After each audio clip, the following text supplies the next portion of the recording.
Hey, seventh graders. It's good to see you guys.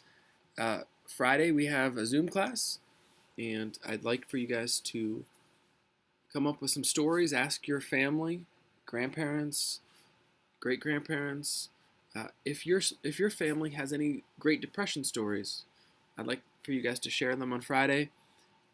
Things that your family has experienced, and maybe there's a story that's been passed down for a couple generations about what your family did during the Great Depression, how they survived.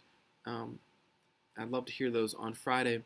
If you haven't said, "Oh, Captain, my Captain," um, get on that ASAP. Hopefully, you've enjoyed doing it. It's been good to hear that most of you have done it, and your parents have enjoyed it too, so that's good. So let's talk about the Great Depression in today's reading, chapter 25 on the Great Depression. Uh, it talks about some of the the bad things that were happening in our country. We talked about bank failures on Tuesday. There was tons of unemployment, people without work, what to do, no jobs, no money. How do you make it? And um, that's the dilemma our country's in. There's no jobs. People need to eat. People need to um, to work to make money. There's no jobs, no money, no food. So what do?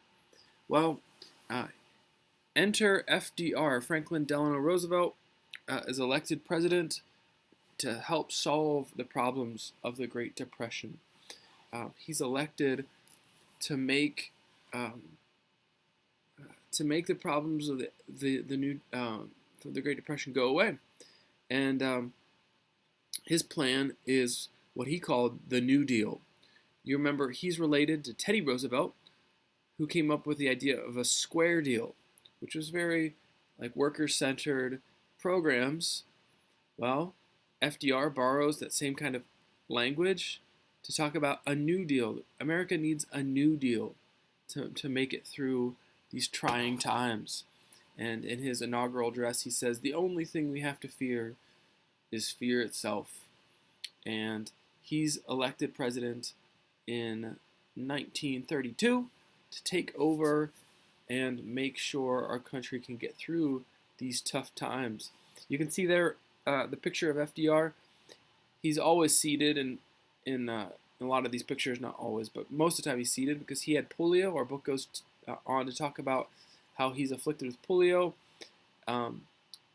And he can't walk, and he has to kind of hide it from the American people a little bit that he's as crippled as he really is. But he stages a lot of these photos so that people don't really see that he's in a wheelchair or that he can't really stand up for a long period of time.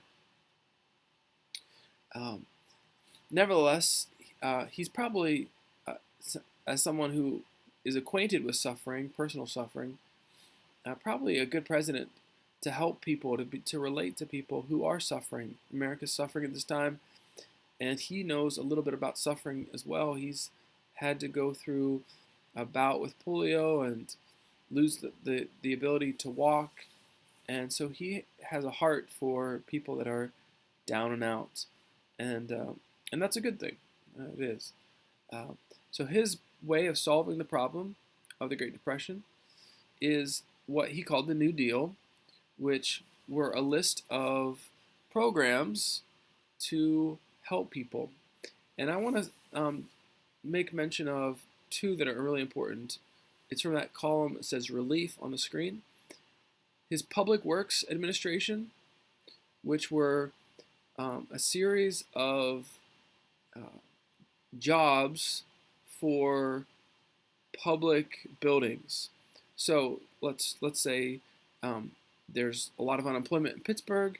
Well, what can we do? We can build a new library. We can build a new post office. We can build a new court. And by having to build those things, we give people jobs. He didn't want to just give people money.